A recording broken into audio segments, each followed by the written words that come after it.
11 white 11-year-old boys were sent to a special remote summer camp in Oklahoma, Robbers Cave State Park, in the summer of 1954.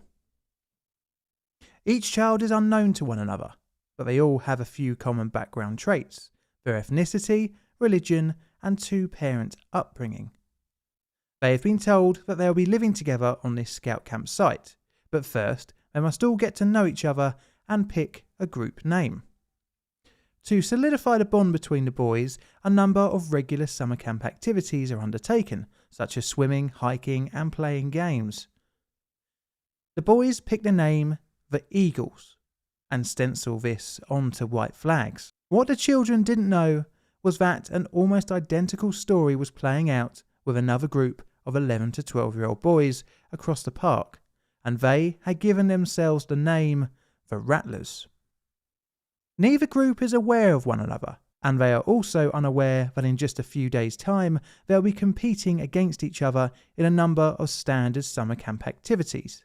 What the children also don't know is that their camp counsellors are actually researchers into a psychology experiment into intergroup conflict. And the researchers had created these groups by randomly selecting and balancing attributes of the 22 boys. The result of the study would reveal the tribal mentality which has allowed us to thrive as a species, but also has been responsible for some true historical horrors. Even though both groups shared so many background similarities, the experiment would be described as the real-life Lord of the Flies.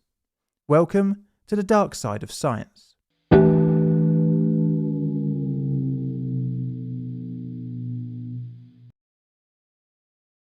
Our story starts not in the USA, but in the Ottoman Empire, with the birth of Muzaffar Sherif on the 29th of July 1906. Sherif, in the first 20 years of his life, would see a tumultuous time for his home country, with the Italo-Turkish War, the Balkans Wars, World War I, and the Armenian deportations. He grew up in Odamis, located 113 kilometres south of the city of Izmir, in roughly the west of modern-day Turkey. Izmir would see occupation during the Turkish War for Independence, which ran between 1918 and 1923. Sherif would go on to college during this period, graduating in 1926 with a Bachelor of Arts from Izmir International College. His education would continue with him earning an MA from Istanbul University in 1928. After discovering the works of William McDougall, he looked into the theory of instinct and social psychology. As a surprise to probably no one, McDougall was also into eugenics. It does seem like everyone was into this theory in the early 20th century. Anyway, I digress. Sherif would enroll at Harvard in the late 1920s, gaining an MA. He would re-enroll in 1933 after a visit to Germany, although he would change to Columbia for his doctorate, earning his PhD in 1935. Upon returning to Turkey, Sherif was offered a position teaching at Ankara University. During his time at the university, he was very open about his anti-fascist views. At a time with Germany falling under the spell of Nazism, Sherif was highly critical of Hitler and became a communist ideological supporter. This would get him into trouble in the mid-1940s, when in 1944 he was detained with a number of Turkish Communist Party members. Turkey during World War II was a neutral power for the most part, until it sided with the Allies in February 1945.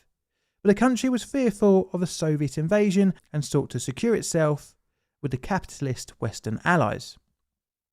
This was around the same time that Sherif decided to leave Turkey and return to the USA after being detained, in fear of a harsher punishment for his political activities, as the country looked further to the west in its political alignment. Sherif, a graduate from 2 US universities, found his Marxist views in the late 1940s a benefit to his career, as the social academic environment at the time was far more left-leaning. This led to his book The Psychology of Ego Involvements, 1947, published from Princeton University. But being left-leaning wasn't to be a benefit for too much longer, as the dark shadow of the Cold War loomed and the rise of McCarthyism. By the beginning of the 1950s, Sharif's social, political and professional ties to Turkey fell apart during the anti-communist movement. To add further insult to injury, Ankara University officially fired him, citing his marriage to a US citizen. Oh yes, I nearly forgot to talk about Carolyn, his wife. The couple met in 1945 when Carolyn, who at the time was a research assistant at Princeton University under Mr. Sharif. She had gained a master's degree in 1944 while studying under Wendell Johnson of Monster Study fame. Their professional relationship developed into a personal, then romantic, culminating in their marriage in December 1945. The two would go on to produce multiple works in the psychology and social psychological fields. Okay, well, that's a little bit of a background to the experimenters. Let's look at the experiment itself. Starting in 1945, the Sharifs began to look at the field of social in-group. Let me dust off my dictionary for a second for the official definition. An in-group is a small group of people in an organisation or society whose members share the same interests, language, etc., and try to keep other people out. The Sharifs sought to artificially create in-groups amongst young boys to see if they could turn these groups against one another to study the intergroup conflict.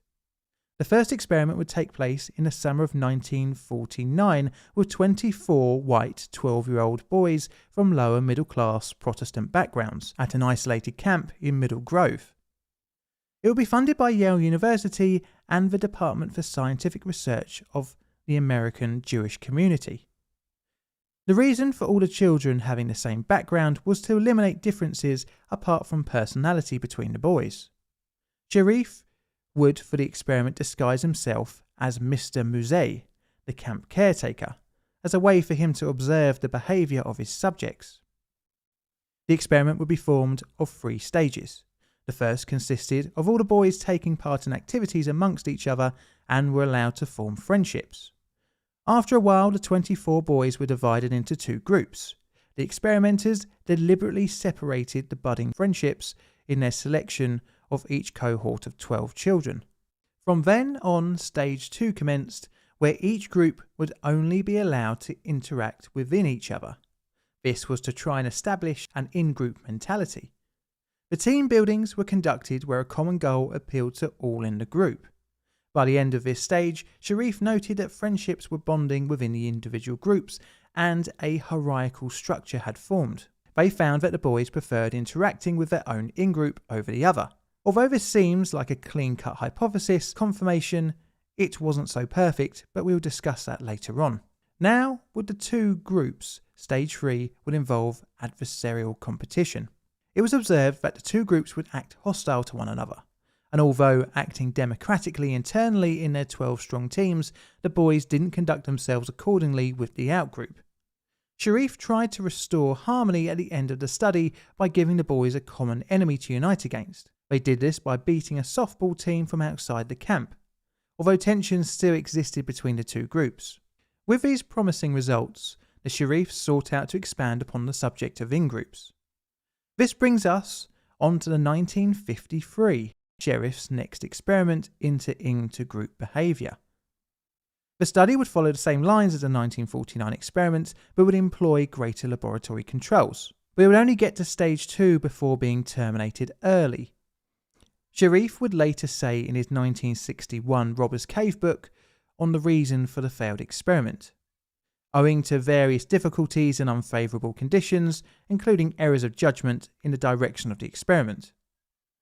But Sharif's seemingly dismissive comment on the study actually glosses over the real reason, but that will be revealed later on. This meant that a rerun was in order, and with the remaining grant money burning a hole in Sharif's pocket, this finally brings us on to the Robber Cave study of 1954. The rerun was planned to take place beginning in June for 3 weeks of the summer of 1954.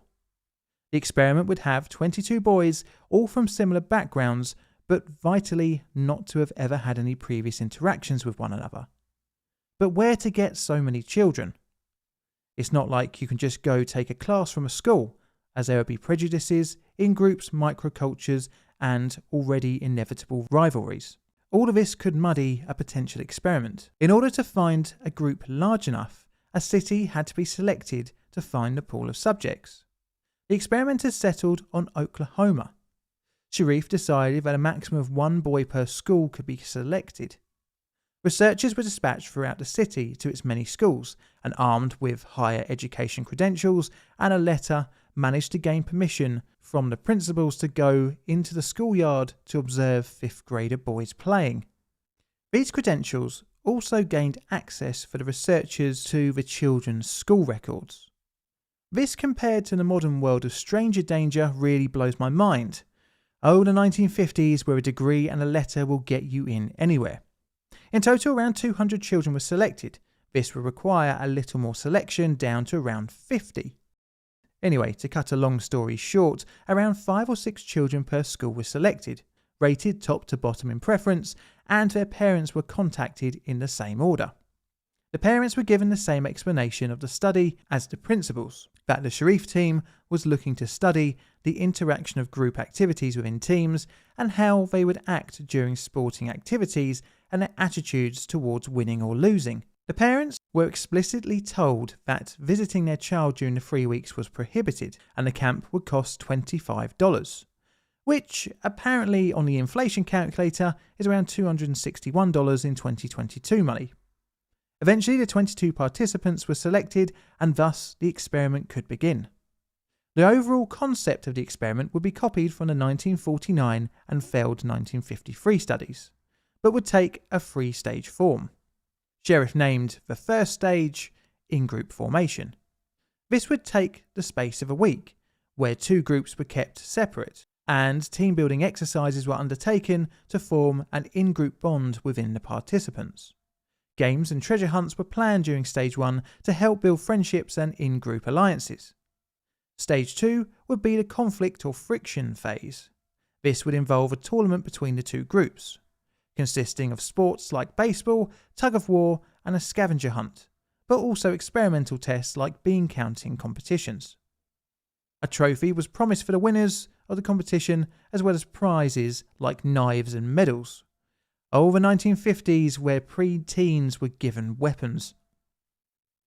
The third and final stage was the integration phase, where the 2 groups would be brought together to undertake group tasks and leisure activities of watching films. To record their findings, hidden microphones were used throughout the 2 groups' living areas, which were used to record conversations to observe the camaraderie within the group.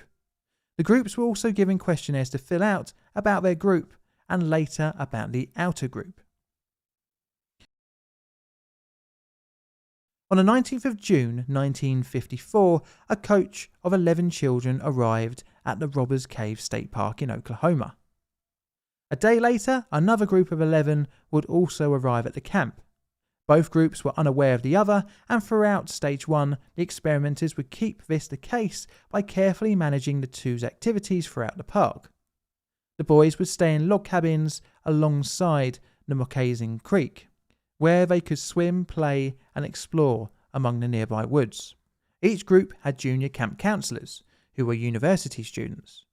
They would stay with the boys all the time, and there were also senior camp counselors who were participant observers who stayed with the boys for around 12 hours a day. Sherif had instructed these assistants strictly to not influence the study in any way. Although there were 2 groups, their experience in the first few days was very similar. After the 19th of June, the first stage would begin. This began even on the coach ride to the camp, where boys in their separate coaches discussed parents and parts of the city of Oklahoma where they had come from. Games were played and the groups were encouraged to create team names, make flags and create a motto. One group took the name the Eagles, where the other took the name the Rattlers. Over the next few days, the groups were allowed to create hideouts and, using a canoe placed near each respective campsite, created their respective holdouts. In order to keep both groups separate, meal times and activities were staggered. The groups were allowed to purchase t-shirts and baseball caps for stenciling their respective group names on, as well as white sheets to be turned into flags. The type of language within the group addressed items as our things, and a noticeable microculture was developing within the boys. Towards the end of the week, the two groups were allowed to find each other, and once completely confirmed by the camp workers that there was indeed another group, both groups became eager to see one another. But a slight spanner was thrown in the works. Two boys in the Eagle group had to be sent home due to homesickness. This would give an organic path to stage 2, the friction stage. The experimenters found that both groups became insistent on challenging one another to a baseball game, allowing the subjects to believe that the tournament of stage 2 was going to be their idea. The continued insistence of the groups, albeit mainly from the Rattlers, meant setting up the controlled circumstances for stage 2 became increasingly difficult. The Rattlers, upon hearing the other group was playing on the baseball field, began to use language like, "They're using our diamond," or "they're on our field." This showed that the in and out group dynamics had successfully formed, at least in the Rattlers. And thus, the experiment moved into stage 2, or the friction phase. The first day of the friction phase consisted of an informal discussion between the experimenters, posing as staff, and the two groups separately. These discussions informed the children of the tournament's possible prizes and assured them that every effort was being made to set everything up for the two groups to face off. Crucially, during the first day of stage 2, both groups had no physical or visual contact with one another. The different groups had different reactions to the informal announcements. The Rattlers seemed to be really excited for the competition and showed aggressive language about the other group. They appropriated the ball ground as theirs and planted a Rattler flag and made aggressive remarks about any would-be flag removers. The Eagles, on the other hand, were far less enthusiastic, with only a couple of the boys sounding particularly eager to face off. For the remainder of the day, the two groups prepared and practiced. The Eagles were showing, as the day progressed, a greater group pride when their flag was attached to a pole. On the second day, the two groups would have their first close quarters contact. Almost immediately, this broke out into name-calling and aggressive behaviour. The two groups had breakfast at different times, where they were introduced to the tournament exhibit, which took the form of a trophy, bladed knives and medals. After breakfast, the tournament was officially announced. The groups were informed that each game would accrue points to the winning team, and the team with the largest number of cumulative points would win the whole tournament. There was a mix of competitive activities as well as activities to be completed separately by the groups, which would be judged by the staff. The games were to consist of baseball and tug of war on the first day, and second day of the competition, touch football, tent pitching and baseball on the third day, and finally a tug of war and tent pitching on the fourth. The separately completed activities were cabin inspections on the second day, as well as skits and songs. Day 3 had another cabin inspection, and day 4 had another cabin inspection and a treasure hunt. The second group of activities allowed the experimenters to even out the score to keep the teams neck and neck for longer, thus increasing the friction between the groups. Straight off the bat, don't excuse the pun, the Rattlers won the baseball game and the tug of war. This was evened out by the experimenters during the cabin inspections. After the first 2 days of the tournament, the cheers for the losers and good sportsmanship went out of the window, degenerating into heckling. During meal times, insults were thrown at each other and intergroup relations further fell apart. After the first tug of war, the defeated Eagles took the Rattlers' flag from the baseball pitch and set it alight. The next day, the Rattlers were sent for breakfast first, in order for them to see the charred remains of their flag. In retaliation, a punch-up between the two groups ensued, and in the scuffle, a member of the Rattlers grabbed and burned the Eagle flag. The next tug of war on the second day resulted in a strong win for the Eagles. Frustrated in this, and fueled with anger from the flag burning, the Rattlers set about planning a raid of their adversary's camp. In the night around 10:30 p.m, the Rattlers group hit the Eagles' cabin, turning beds and ripping window screens, stealing comic books and even clothing. The next day during lunch, the Eagles hit the Rattlers' cabin, doing the same amount of damage. The Rattlers by now had also replaced their burnt flag with a stolen pair of trousers, much to the annoyance of the Eagles. The competitions continued and were manipulated in such a way that by the last day of the competitions it was neck and neck and pivoted on the final task, the treasure hunt. Because the hunt was separate between the two groups, again this result could be manipulated in the favour of the smaller Eagle group. Right at the end of the hunt, both teams were brought out in front of the trophy and prizes, and the winners were the Eagles. The Eagles did the hunt in 8 minutes and 38 seconds, and the Rattlers did theirs in 10 minutes and 15 seconds. The difference was night and day between the groups' reactions. The Eagles, gleeful in the win, shouting and jumping, juxtaposed to the Rattlers dejected sitting watching the winners celebrate. The Eagles went off to the creek to swim and play in victory. This must have grated on the defeated group, and they planned to even the score. The Rattlers again raided the Eagles' camp, and in doing so stole the knives and medals which had just been won. Upon finding out, the Eagles squared off against the Rattlers, and a fight looked like it was about to break out. A couple of the boys scuffled, but quickly this was broken up by the staff. The Rattlers' observers herded the group back up the path to their camp.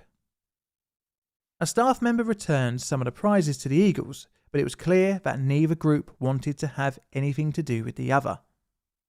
And thus the experiment now moved into its final stage, integration. Sherif and his team had created two groups who had become arch enemies. This hatred was not from racial, religious or cultural backgrounds, but purely from being arbitrarily selected into a group by a third party. Initially, it was thought that just exposure of the two groups to one another would increase positive feelings between the two. Sherif tried group meals and watching movies in the recreation hall. During these scenarios, the staff would leave the groups. During the initial contact, seating was freely available, thus giving the opportunity for the groups to intermingle. And before each meal or film, the groups were made to wait near each other, but almost all interactions devolved into arguments and insults. During a lunchtime, unsurprisingly, both groups had chosen seats with one another, and again it devolved into insults and even a food fight. In order to bring the groups together, Sherif decided that stage 3 would include introducing a common goal. The experimenters engineered a fault with the water system. This was done by turning off the tap from the camp's water tank and covering over the area with two boulders. It was hoped that the perceived deprivation of water would bring both groups together. They were told that vandals had done this before in order to absolve blame from either group or the staff, and were told that at least 25 people were needed to find the issue and fix it, thus requiring at least both teams to cooperate.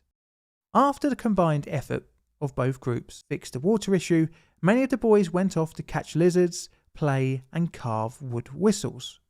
But interestingly, the children weren't working within their groups, but had separated off, intermingling. But the intergroup friction continued to persist when the groups were separated for dinner, leading to more insults and arguing. Another engineered cooperation task was securing the film Treasure Island. The children were told that the camp couldn't afford the $15 for the film. As most of the children wanted to see the film, it was suggested that both groups could contribute some money. After some initial hostilities of saying either group should pay the full amount, eventually a mutually acceptable amount was agreed upon, where both groups paid an equal sum of $3.50, and the staff paid the rest. Although the $3.50 was not individually equal, as the Eagles only had 9 members, the breakdown of intergroup hostility showed some progress. During the negotiations, the boys intermingled again by playing and talking. The next day, the two groups agreed to take turns in going first for lunch and dinner. Towards the end of stage 3, a campout was planned at Cedar Lake, which would involve a truck ride including both groups. Once at the lake, there was another engineered issue, this time with the truck, requiring all the boys to take part in a tug of war, not against themselves, but instead against the stricken vehicle.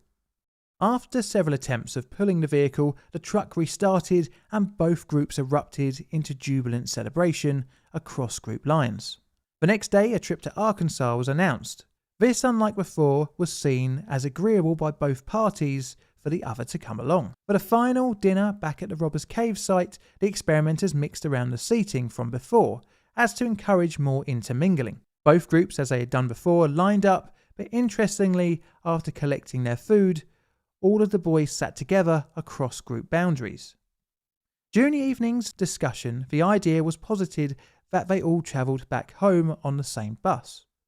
Although a couple of dissenting opinions were voiced, the majority seemed to look forward to the proposition of all travelling together. Even on the journey home and a stop for refreshments, the Rattlers agreed that a $5 prize they had won be spent on drinks for everyone, regardless of group.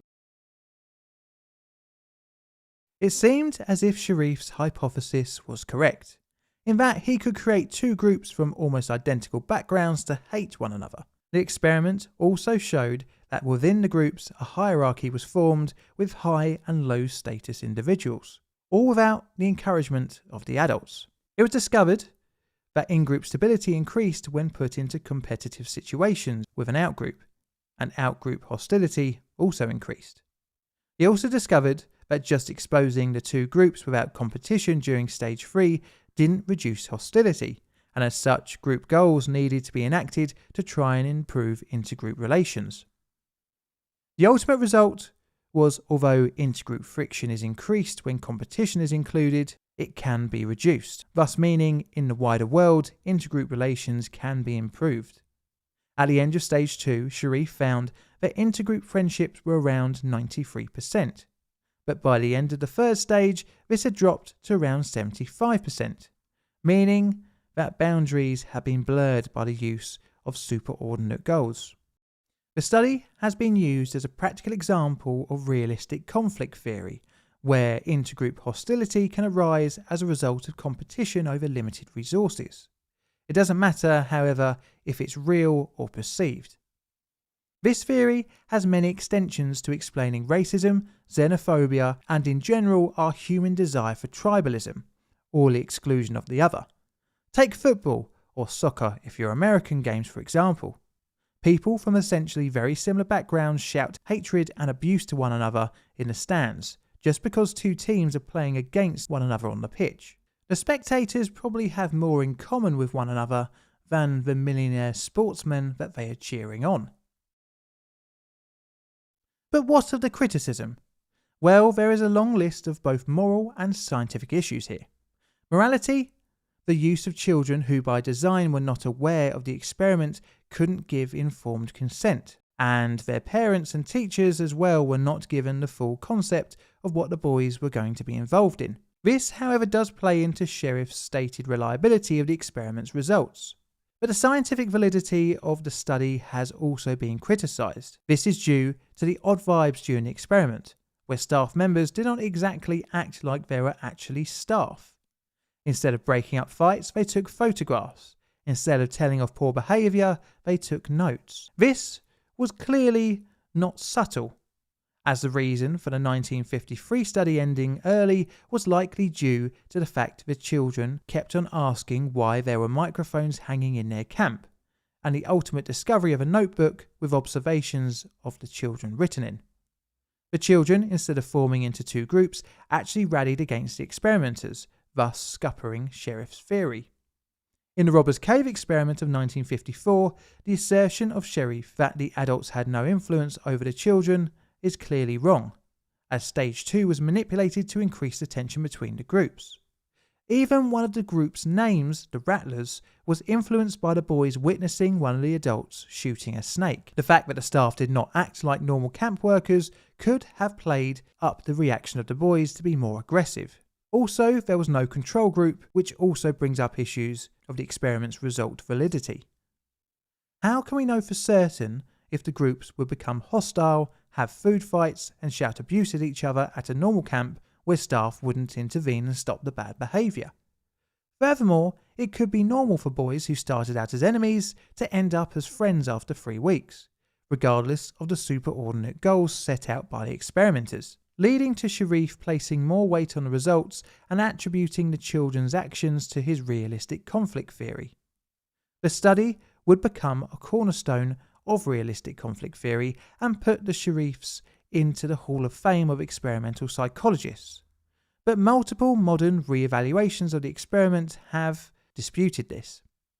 In Gina Perry's book, The Lost Boys, which during her research went through all the material from the experiment, found that there was more backstage manipulation than originally thought. The way the Robbers Cave experiment book is written glosses over the manipulation in its neutral language, as Gina pointed out. What is interesting, however, is how the 1953 study actually proved the better nature of the children, in that they stayed friends and turned against the experimenters. Now, where would you rate this experiment on my ethical scale? I'm going to say around a 7 due to the violence that broke out between the boys and the apparent lack of intervention, as well as the lack of informed consent on the part of the subjects. This video is a Plain Difficult production. All videos on the channel are Creative Commons Attribution Share Alike licensed. Plain Difficult videos are produced by me, John, in the currently windy and wet southeastern corner of London, UK. Help the channel grow by liking, commenting and subscribing. Check out my Twitter for all sorts of photos, nods and sods, as well as hints on future videos.